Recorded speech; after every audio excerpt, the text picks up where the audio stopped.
That said, I'm not here because the federal government has carried this mission out perfectly. Trump 2.0 hits a wall as bipartisan backlash to a pair of Minneapolis killings leads to a change in command and the first win for congressional Democrats. President Trump and I, along with others in the administration, have recognized that certain improvements could and should be made. The White House yielding to demands to strip out Homeland Security funding from a spending deal the Senate approved. Now House Republicans have to walk the plank. Taxpayer dollars should not be used to brutalize the American people and in some instances kill them. Hopefully we won't have a shutdown. We're working on that right now. I think we're getting close. The agreement we reached today did precisely what Democrats wanted. It separated DHS from the other funding bills so we can overhaul DHS to rein in ICE and end the violence. Overseas, the president has turned up the heat on Iran after the mullahs flouted his prior red lines by killing perhaps tens of thousands of protesters. Reports say everything, including special forces raids, are on the table. We're now sending actually a larger number of ships to Iran. And hopefully we'll make a deal. If we do make a deal, that's good. If we don't make a deal, we'll see what happens. We'll speak with Republican Congressman Greg Murphy and Democratic Congresswoman Julie Johnson with the latest on the ICE funding showdown and the Iran armada. And down in Georgia, it's 2020 all over again as Trump's spy master in chief joins a Justice Department raid on a suburban Atlanta elections office looking for proof of the same claims that fueled the January 6th storming of the Capitol. Election integrity is extraordinarily important to this administration, always has been and always will be. Our elections were fair and accurate, and every legal vote was counted. We'll speak with former Georgia Lieutenant Governor and 2026 gubernatorial candidate Geoff Duncan. All that and our best in the business panel of journalists, including the great George Will. The Hill Sunday starts now.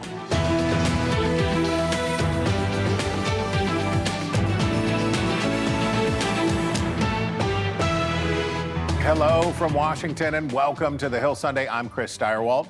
The federal government is technically partially shut down as House members make their way back to the Capitol to approve a Senate-passed deal that funds the government until October, except for the Department of Homeland Security, which would get a 2-week extension. So we have just the right person to talk to you about that. With us is Republican Congressman Greg Murphy, who represents a swath of coastal North Carolina. Congressman, thanks for being here. Okay, basically, the Speaker says Tuesday, the vote's coming, and it's everything but DHS. Your counterparts in the Senate, conservatives in the Senate, MAGA senators were not happy about having to make the vote. Eric Schmidt, I can't say everything that Eric Schmidt said about having to vote for this. In public, Freedom Caucus sent a letter, a very upset letter about this, about the concessions that have been made here and promising to give no ground. Am I right to say this is a lot of noise, but this is going through on Tuesday? Well, I think that's what politics is, sadly enough, Chris. You and I know that. It is a lot of noise. I hope it goes through Tuesday. The Speaker, we were on a call the other day and had hoped that we could pass this as a suspension. Hakeem Jeffries said, no, the Democrats are not going to play ball, not going to do this, and so it's probably going to have to now go through a rule. The real question is who's going to try to extract what, who's going to try to get this concession and that concession. We need to fund the government. And then, truth be told, we need to address the concerns of the American people with what's going on, just with what's going on with ICE. And so I think that's a fair assessment. I hope we get to fund the government. It was ridiculous that we would not fund the government. Let's see what happens. Yeah, you've got to feel for Tom Cole and these appropriators. They were so close. They almost finally had it all. Yeah. And they lost this. So you allude to what the American people are saying about enforcement for districts like yours. You could probably, you're a R+10. It's a very Republican kind of district. Yeah, I don't know about that, but we'll see. But yes, that's right. Always run like you're running behind. For people like Mike Lawler, your counterpart from the Hudson Valley in New York, this is not a subjective question. He wrote a piece for the New York Times, wrote an op-ed, where basically he gave voice to the concerns that a lot of moderate Republicans have, which is something's got to give. Are you open to the idea of codifying limits on immigration enforcement in a funding deal? Well, I think let's pull back and look at the entire issue. We wouldn't be dealing with this issue if we didn't have 13 or 20 million people come across the border. And I think it bears to remind people that Obama deported 3 million people. 56 people died in ICE custody under Obama. There weren't protests. There weren't all these things. And as Ronald Reagan said, you know, when the Republicans get in power, sometimes the Democrats lose their mind. This is what's happened in mainstream media, and shame on them, truly shame on them for really stoking the stoking the flames of this violence. Look, you know, we have human people dealing in human circumstances, and sadly and tragically enough, 2 people have lost their lives. They put themselves in situations probably that led to some of the human error.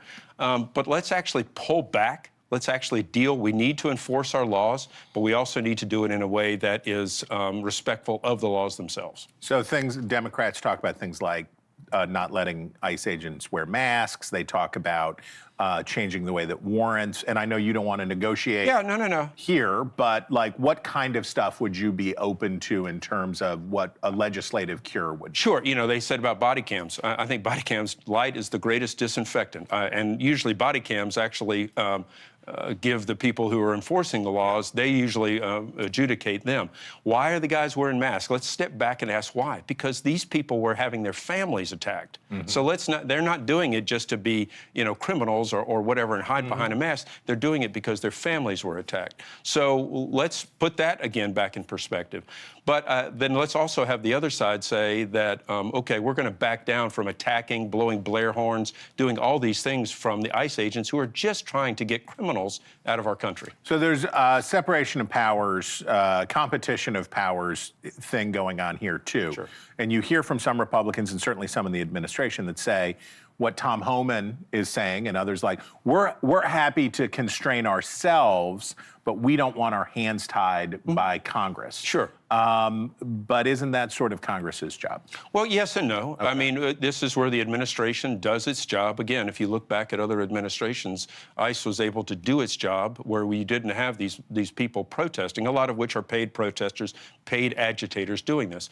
Congress does enact the laws, but it is up to the administration to administer the laws. And then we have our law enforcement individuals. You know, remember back in the defund the police movement where basically people didn't want laws whatsoever. And now they're saying, no, we can have the laws, but we don't want you to enforce them. Is there a concern, and I remember during the Tea Party protests of 2010, that I heard that paid protesters thing from the left about the right.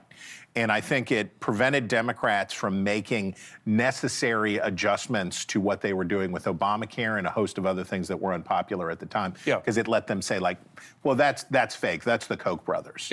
Is there a danger for Republicans this time? And I hear you say, yeah, these are legitimate concerns and people are talking about legitimate things. Sure. For other Republicans, when they dismiss this as paid protesters and they say this is fake, does that perhaps block their ears from hearing? No, I don't think necessarily. I think that is a part of it. And I think a part of it is just Democratic outrage. I think part of it is, hey, look, there were 2 tragedies that happened. 2 tragedies that happened. One was an officer who had been dragged by a protester previously, felt his life was in danger, and the other one, we had a gun go off and people reacted to that. These are tragedies that occurred in the midst of their jobs. Again, I think it's important, and this is one thing in politics I don't think we do enough, is to pull back and look at perspective, look at the entire situation, and actually make decisions based upon what's going on entirely, not just narrow views. Okay, some Democrats are going to say we don't need to worry about it because ICE already got additional funding from the big beautiful bill. They're flush, and we don't need to make a deal because they have enough money, and we can just sit on our hands and let the shutdown just hit DHS. Yeah. What do you say to that? I think that's a dereliction of duty. I mean, you're here, we're supposed to administer the government. We're supposed to be here for the people of the United States. And another sit-out, another ridiculous long-term shutdown of the government is not what's good for the American people, especially in the middle of this, horrible winter storm. So actually show up, do your job. I think it's time to put down some of the swords and some of the banter and actually do what's right for the American people. And by the way, you actually got out of your district before everything, before the Snowmageddon came to where Washington, it's still frosty Washington. Yeah. It's comfortable by comparison.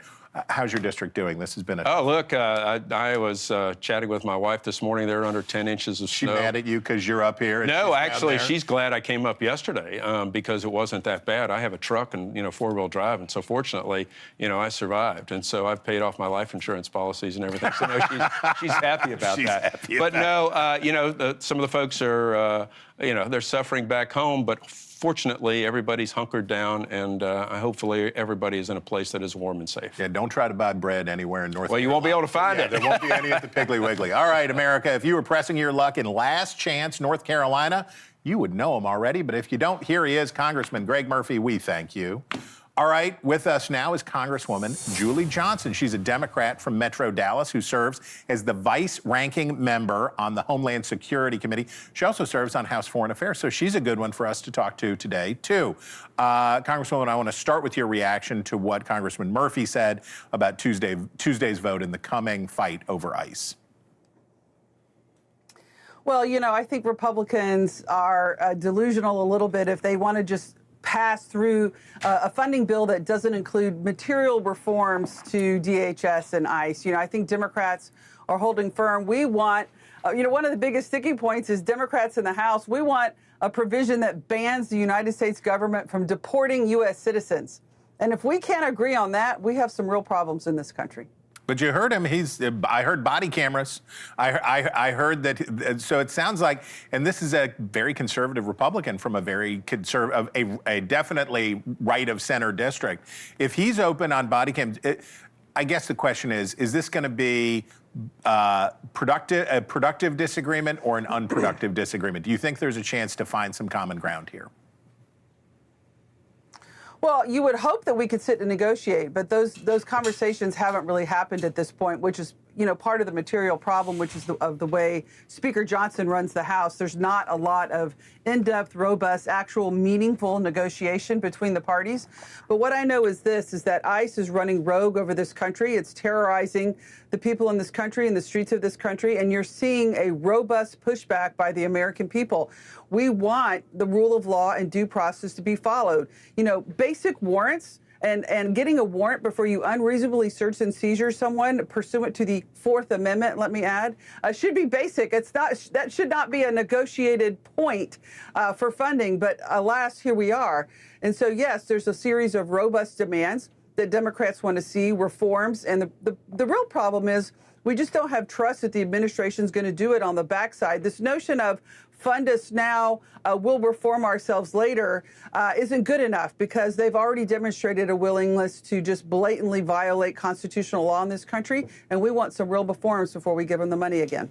Okay, to politics. It's unquestionably now a bad issue for Republicans, but that doesn't necessarily mean that it's a good issue for your party. Democrats still trail on this question with voters on which one has the better plan for dealing with immigration. Are you concerned here that an aggressive fight against ICE over the next couple of weeks will reinforce public perceptions about your party as being soft on law enforcement? Not at all. We have a strong relationship with police. I know here, myself in Dallas, I've been endorsed by the Dallas Police Association and work very closely with our men in blue. They are the ones that should be policing the street. They're the ones that are trained to do this work. These ICE agents are not trained, and they are actually, not respecting the integrity of what the police do. But I want to push back on that poll. We just had a special election here in the Dallas area in Fort Worth, Texas. Yes, and Fort Worth in Tarrant County is the largest Republican county in the country. And we had a special election for a state Senate seat, which is larger than a congressional seat, actually. There are over 1 million people. And that seat went from a Trump 17 in the 2024 election to a D15. That's a 32-point swing. So that you can't tell me that the American people are happy with what is happening on the streets. To me, that is Exhibit A, that right here in the heart of Texas, in the heart of what Republicans consider a safe zone, which is clearly not the case, that the people are not happy with what is happening. They're going to go out and vote, and the Democrats are getting a lot of steam here because that was a sea change election. See, now I was going to ask you all about that. Here you go. You're taking my material, Congresswoman. But before we get into Texas politics, and I want to get into Texas politics, I want to ask you about Iran. The government in Tehran has blown through a couple of President Trump's red lines with what basically amounts to the wholesale slaughter of dissidents. Now the president says that the Islamic State is facing an armada of U.S. warships. He says negotiations continue, but a big weapons deal, including defensive missiles for Israel and Saudi Arabia, may have been a way to get buy-in from those countries for a U.S. strike. What do you see happening? What do you think happens from here? Well, I think, obviously what has happened with the slaughter of the Iranian people is unacceptable, and it is a moral outrage that the world needs to respond to. But having said that, what this administration has clearly done time and time again is have knee-jerk reactions without a thoughtful process of from A all the way to Z. All this president does is go to A, and he doesn't think through the longer-term complications and implications of what is happening in there. Iran it's a hotbed. It's a very complicated issue, and we can't stand by and tolerate the slaughter of their people. But having said that, there's no thoughtful approach by this administration as to how to deal with it, at least that has been brought to us and brought to me as a member of the Foreign Affairs Committee, and I look forward to hearing what their plans are. But you do see that concern, and I hear it in your answer about the message to the world when the United States breaks its promises. If you tell people, rise up against your oppressors, we're coming, and you don't come, that does dilute the world's willingness to stick with America, right? Well, I think this administration has done a lot of things that dilutes the world's willingness to stick with us in terms of our aggression in Venezuela, the aggression in Greenland, the attack on NATO. And this president has done a variety of things that would diminish the role of the world's perception of the United States, the dismantling of USAID all across the world. This president has broken the trust of the world towards the American people far too often. And I think this is just yet another example. Okay, now Texas politics. And definitely Democrats are feeling good in Texas. That was a big win. Oh, yeah. But with a kind of candidate who, much like yourself, matches his district, right? He knew where to meet the voters there. You have a primary next month, and you've got your own race with former Congressman Colin Allred. But the backdrop for everything that's going on for Texas Democrats right now is the Senate primary. You already endorsed State Representative James Tallarico. That was before Congresswoman Jasmine Crockett got in the race. The Congresswoman plays hardball, and it's not just with Republicans, it's with her own party. She accuses her critics of racism and sexism, sometimes when they raise doubts about her general election viability, even as polls say that she would really struggle against even the Texas's Attorney General, and certainly against John Cornyn. How should Representative Tallarico navigate the space, and do these kinds of incendiary charges risk creating resentments and divisions that could hurt your party in November? Well, we have a balance of riches with James and Jasmine. I know both of them. I've served with both of them. I have the greatest respect for both of them. They both have a lot of talent in the political space, and they both have a lot to offer. They're very different people, and they have very different paths forward. But I do think there is a lot of inherent racism and misogyny in the political sphere. I've experienced that in my own race as the only woman in this race. And those are conversations that the American people need to reckon with. And so I'm certainly sympathetic to these inherent charges that, Jasmine is not able to do it because she's a black woman. That's just an unacceptable argument in this day and age. The reality of it is the largest voting bloc in Texas politics are white Democratic women, followed by black women. So, women are not happy with what is happening in politics. And so, I think that there are pathways forward for both of them. I think they have different messages. They certainly have different styles that they're going to bring to this political landscape. And it's going to be very interesting when this is all said and done to see who wins and see who connects with the voters. But what I know this much is whichever one of them wins the primary, I think what we saw with the Senate District 9 election just yesterday, Democrats can win in Texas. And we can win, if we can win and flip a Trump 17 district by over 15-point performance, then I'm very confident that either one of these people can win a state Senate seat against John Cornyn or Ken Paxton. They both have failed the people of Texas. Their policies are not making life more affordable. We're not getting more housing. Our democracy is under attack. Our immigrant communities feel unsafe. And, Texas is a majority state. And people don't feel safe here. And ICE is terrorizing all kinds of things and going to schools and all this other stuff. So, I feel confident that we're going to be able to put up a strong election cycle this general and have either one of our candidates can win handily, in my opinion. But are you keeping your endorsement on Representative Tallarico? Is that still intact? I mean, yes, I don't break my word. Once I sign up for something, I sign up for something. But like I said, this is not an anti-Jasmine in any way, the shape, or size, or form. And if Jasmine's the nominee, I am 10 toes down. I'm all in to do everything I can to make sure that she wins the general election.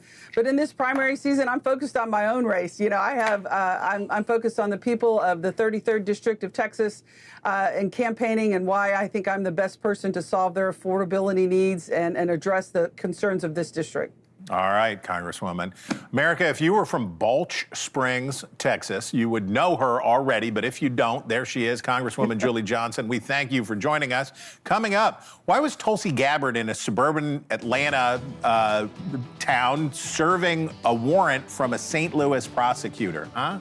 We'll get into it all when The Hill Sunday returns.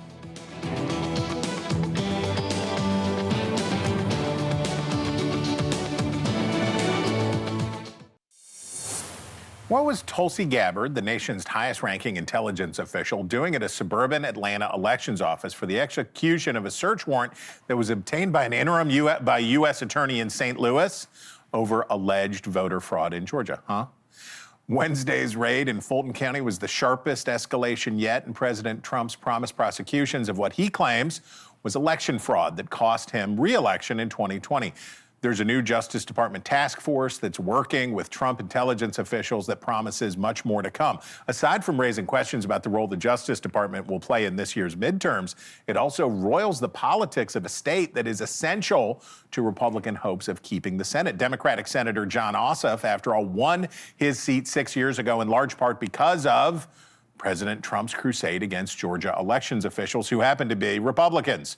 Geoff Duncan had a front row seat as the Republican lieutenant governor back then. Since then, he switched parties and is now running for the top job, this time as a Democrat. He joins us now. All right, even your fellow Democrats would acknowledge that Secretary of State Brad Raffensperger and Governor Brian Kemp have a very good record, not just on election administration, but they have the scars to prove that they've been willing to stand up to President Trump on these issues. But we have not heard much, if any, pushback from them on this raid. Does that suggest to you that there's some merit to the investigation or something different is happening this time? Well, I'm laser focused on trying to convince as many of the 11 million Georgians to vote for a common sense decision maker to be their next governor as a Democrat. That's my focus. And part of that is telling the truth and continuing to stand up for what was a fair and legal election in 2020. They've had nearly 6 years to prove that there was any sort of, issues or facts or fraud. There isn't. This raid that's come into play this past week has nothing to do with the 2020 election. It has everything to do with casting doubts, sowing seeds of doubt for the 26 midterms. That's what this is 100% about. And we've got to be able to stand up and say out loud with as strong a voice as possible, not now, enough. Okay, certainly we got some federal overreach issues going on in terms of election administration and who does what, where, and how. But I think Georgians of both parties, if they were being honest, would tell us that Fulton County has not exactly been a paragon of efficacy on a lot of things, including elections. I am old. I remember in 2012 when they blew it. They mishandled registrations, led to long lines, and administrative ineptitude, had a bunch of voters casting ballots in the wrong legislative districts. Are you satisfied, first, that they fixed those problems? And is it fair to say that the county has, from time to time, left itself open to criticism? I certainly think Georgia has put on display since 2020 the facts and details of the election cycles of that specific election. I mean, I think the integrity of that election has not been called into question by anybody other than the MAGA crowd and Donald Trump because he lost, and he's a sore loser. I think what we've seen play out is Georgia ran safe and fair and legal elections. They've been audited, hand counted, recounted, everything in between. And I think we continue to learn from election after election after election. What are the things that we can do to improve? What are technologies and systems and operations? I certainly think Fulton County and every one of the 159 counties have that as a mission profile. But when we inject partisan politics like the state election board into this, when we see court case after court case after court case get overturned for the sole purpose of carrying Donald Trump's MAGA juice into the election booth or into these election cycles, that's where this becomes a huge problem. I think that really speaks to the volumes in my campaign. We've gotten over 10,000 contributions from all 50 states because the rest of the country knows what I know. Donald Trump is trying to pick a fight in Georgia to put his fingers on the scales of this election coming up, and we can't let it happen. We've got to make sure folks are in place that are able to make honest umpire decisions. Okay, John Ossoff has got to be, I'm sure he is unhappy. The senator is probably unhappy about the things that you say. But from a political standpoint, this has to be helpful for Georgia Democrats, right? That the idea that John Ossoff and Raphael Warnock probably wouldn't have won their runoffs in 2021 had it not been for the surge of the Stop the Steal movement and all of that jazz into Georgia back then. Does this, how do you see similar implications for Democrats in November this time? Here's what I see helping Georgia Democrats. Every time Donald Trump opens his mouth, our party gets bigger and stronger. I certainly am seeing the effects of that. I'm watching every night our crowds getting bigger with Democrats, independents that are ready to pick a side, and this growing batch of disgusted Republicans. But I think even more importantly, for all the Democrats running for office and in elected office in Georgia, every time Donald Trump focuses on Greenland or Venezuela or tariffs or the awful ICE raids that are playing out in tragic format, he's not focusing on the issues that most Georgians wake up worried about, the affordability crisis, the healthcare crisis, and what is truly a Donald Trump crisis. He's not focusing on any of those. And I think that's what's creating this divide, this good versus evil battle that's showing up. And look, Georgians are getting to see firsthand. Burt Jones is most likely going to be the Republican nominee, and he is Donald Trump's sock puppet. And if he wins this race and is the next governor, he'll be the governor of record in 2028 when we go back through for another presidential election cycle. And just for a reminder, he was a fake elector. He has been pardoned, and the list goes on and on. Okay, Mr. Lieutenant Governor, we thank you for your time today. We appreciate you. America, if you were from Hope You Like It, Georgia, you would know him already. But if you don't, there he is. Geoff Duncan, we thank you. Coming up, Democrats have notched a big win on immigration, but this fight is far from over. We're going to go whole hog on the data when we return.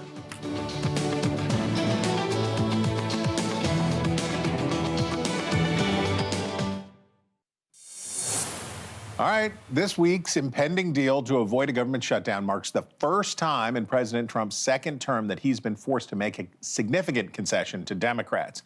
And to the surprise of a lot of his supporters, it's over his signature issue, immigration. So how'd that happen?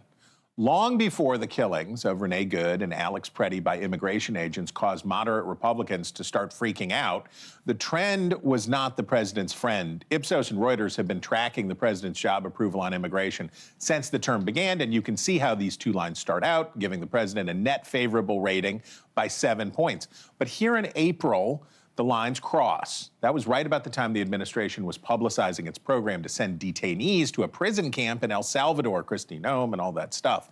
As high visibility raids and skirmishes with protesters continued, the split accelerates, and you can see it accelerating, which brings us to today, 39% approve, 53% disapprove, from +7 to -14 points. Democrats always have mostly been opposed, and Republicans mostly have stayed on board, even after the killings. But what about the deciders? What about the independents? Ta-da! Here's the breakdown on the most recent numbers. The D's and the R's basically cancel each other out. You know that. So the independents are driving overall sentiment. 57% disapprove. We talk about this a lot, but it bears repeating. Just because they think Trump is wrong does not mean they think the Democrats are right. Despite all of Trump's woes, Republicans still beat Democrats as the better party on the issue, 37% to 32%. But zoom in on this number. Nearly a third of Americans are undecided or express no preference. Democrats aren't going to persuade any of that 37%, So those pro-GOP folks aren't going anywhere. So they need to convince a majority of this 31% that they have a better way. It is not enough for Democrats to be anti-Trump. They have to convince voters who overwhelmingly want immigration laws enforced that they will get the job done. That's why for all of the outrage on the left about ICE, congressional Democrats are walking a tightrope. Americans, by and large, support law enforcement. I do. And most people support border security. I do as well. But Americans do not support ICE terrorizing our streets, operating outside the law, killing American citizens. Okay, with us now, our best in the business panel of journalists, George Will, Pulitzer Prize-winning columnist for The Washington Post and senior political contributor for NewsNation, Jonathan Rauch, contributing writer for The Atlantic and senior fellow at the Brookings Institution. And you all know Audrey Fahlberg. She's a politics reporter for National Review. Jonathan, we start with you. Democrats, this is the first, and correct me if I'm wrong, I think this is the first win that Democrats have had in a practical way in Trump 2.0, getting this spending bill broken up and pulling DHS out and having the administration agree and sending Tom Homan out. This is the first material change. Is that true? I think it probably is true. This is the first time we've seen them showing some real leverage and getting anywhere with the administration. Ironically, they may be helping Mr. Trump because he's gotten himself into a corner, and they may be helping him back out of it. So, but if they don't, the tightrope is real, though, right? If Democrats go too far against here, then they're playing into the problem that they have had for a long time, which is that voters don't trust them as much on immigration. Well, you know, Chris, you know better than I, but if we're talking about the midterms, I'm not sure it really matters all that much what Democrats do. This election will be a referendum on Donald J. Trump, and I don't think much the Democrats do will change that. All right, Audrey, he defeated my question. That's fine. That's fine. Talk about the Republican machinations here. Talk about what's going on. We heard from the Republican congressman who sat in that very seat earlier, a surprisingly conciliatory tone on an issue that had previously been a big win. What can you tell us about what went back and forth between the majority leader in the Senate, John Thune, the speaker, the president, and how this all came to pass? Look, I think there's a lot of whiplash from the government shutdown of late last year. Republicans and Democrats don't want another one of those. I think looking forward, for months, there have been a lot of internal disagreements within the administration, also about the president's kind of lack of strategic vision when it comes to his deportation agenda. Voters, independent voters, even Democratic voters want a closed border, but there's a lot of frustration with how, with the tactics that the president, or excuse me, ICE agents are using. And I think kind of moving forward, we're going to see this continued tension where immigration hawks don't want to be seen as caving in any way to Democrats because, you know, they see this as, you know, the reason that Trump was elected. And there's truth in that. So are we going to have a shutdown on Department of Homeland Security? What's your bet? Is this, we have 2 weeks of fruitless back and forth public foot stomping negotiations, but nothing concrete, or do you think they'll get a deal?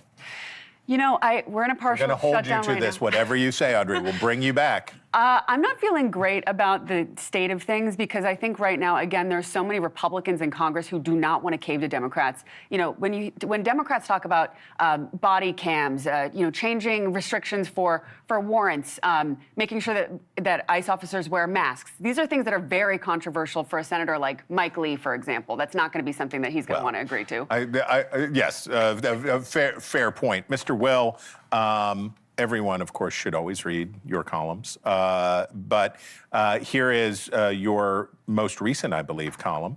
Americans should not trust ICE. Kristi Noem isn't the only reason. Trust, including trust in government, is the glue that gives successful societies the cohesion requisite for collaborative dynamism.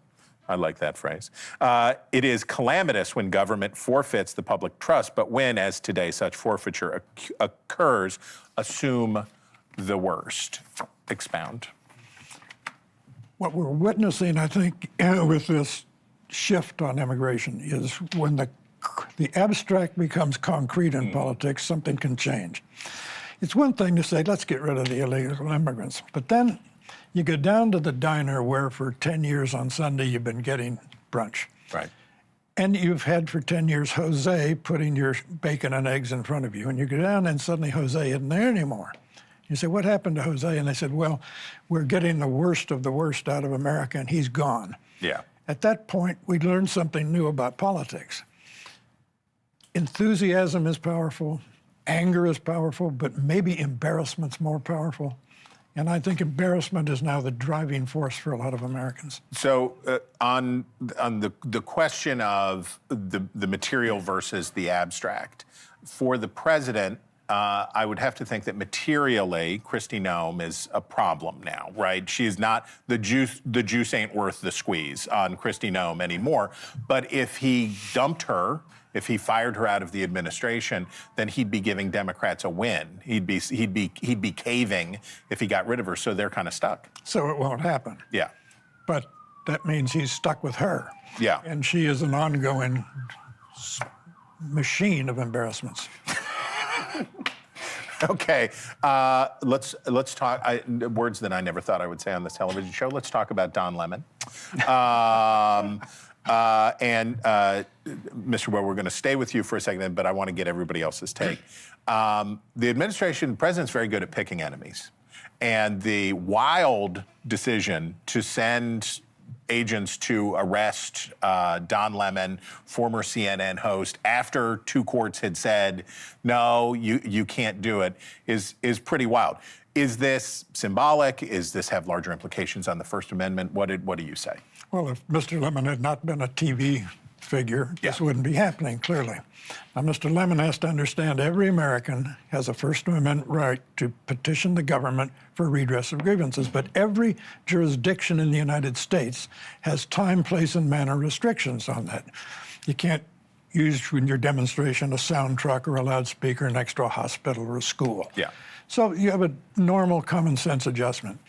And it looks to me as though Lemon violated those, that he doesn't have really a First Amendment claim. But again, this wouldn't be happening if he weren't well known. Okay. So would you care to weigh in on that question, Mr. Roush? Well, just to say that Mr. Will is absolutely right. There is no way that you'd have a federal prosecution of a journalist who's covering an event saying on the air, I'm here to cover it.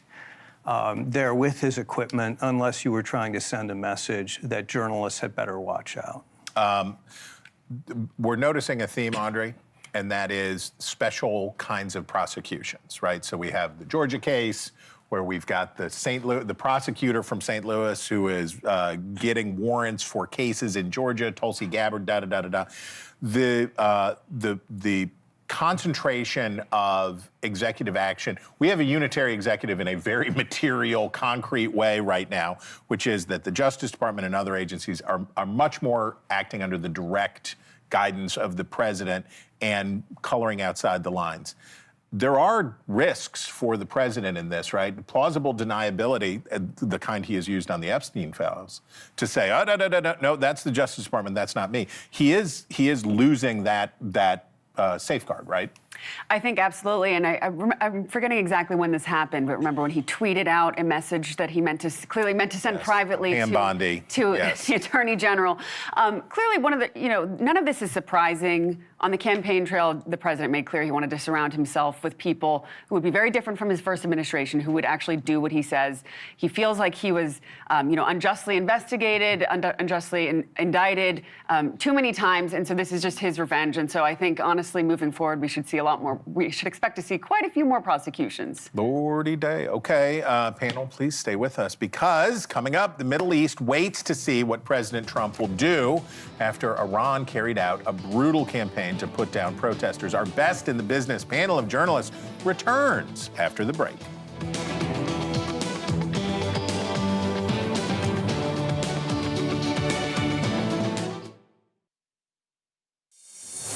Well, lucky for you, our best in the business panel of journalists is with us even still. Audrey, we're going to make Iran great again. We're not going to make Iran great again.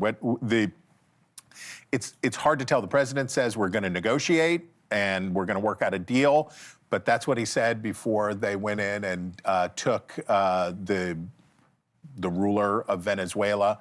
What is your assessment of how enthusiastic the president may be about taking out the Iranian regime? Well, what we do know is there's been a lot of interesting reporting in the Wall Street Journal about how the president has been continuously presented with different sorts of attack options, ranging from, wide-scale bombings to more targeted precision strikes.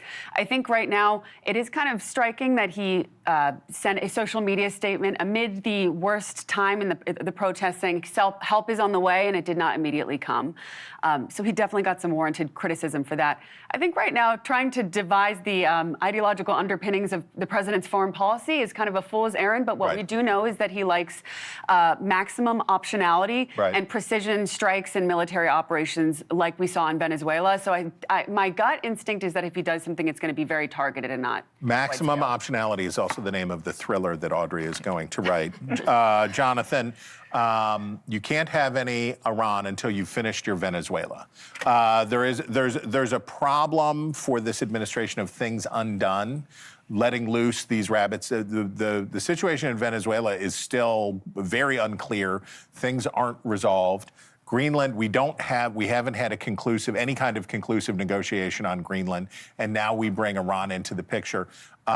It feels like it's stacking up a great deal. Is this a matter of concern? I've been in Washington now over 40 years, and I have never seen, including in the first Trump administration, an administration that doesn't seem to have any policy-making process at all. It seems like the president gets up in the morning and decides what he wants to do that day. He hasn't told us what his goals are in Iran. We don't really have a clue what he might do next, and I'm not sure the White House knows, so we're all just playing a guessing game. But yes, their resources are stretched thin. It is going to be hard to do Venezuela and Iran. Mr. Will,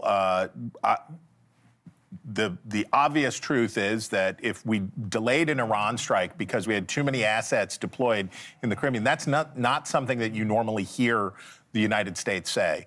Talk about spread too thin or any of that, anything that you like. Well, once a presidential whim is backed up by the movements of an aircraft carrier group, I mean, this is a huge thing when a carrier moves, then you have the problem of you get it to the Iranian neighborhood.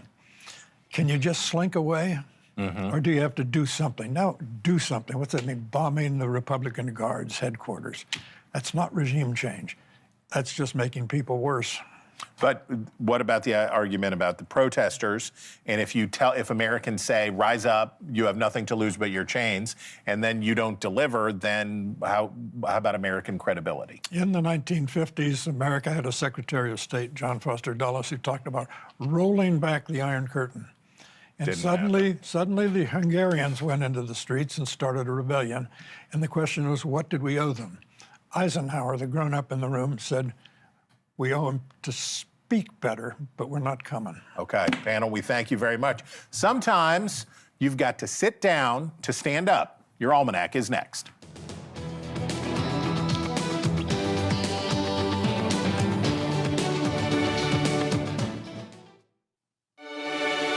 This is your Almanac for today, February 1st, 2026. The humble Woolworth Drugstore's lunch counter in Greensboro, North Carolina, seemed an unlikely place to begin an earth-shaking social movement. But on this day in 1960, that is exactly what happened. 4 black students from nearby North Carolina A&T were refused service because of their race, but they didn't leave. Within a few days, their silent protest had drawn some 1,400 black students from around the region. Inspired by Martin Luther King's nonviolent protests in Montgomery, Alabama, the Greensboro Four became inspirations themselves as college students and young people from across the South began one of the most successful pressure campaigns in American history. From libraries to hotels to museums, students were standing up by sitting down. 6 months after the Greensboro sit-in, Woolworths broke down and ended its policy, with other establishments soon to follow suit. Images of dignified, peaceful young black men and women calmly confronting institutionalized racial hatred moved the consciences of many white Northerners who had previously been content to think of segregation as a Southern problem and not an American one. And it started with those 4 young men on Elm Street in Greensboro. For at least one of them, leadership came naturally. Joseph McNeil employed the same discipline he showed in Greensboro in a stellar military career, starting as an ROTC commissioned lieutenant and flight navigator in the Vietnam War to eventually retire as a major general in the Air Force. They say where you stand depends on where you sit. So we hope you pick a good spot this week. Until next time.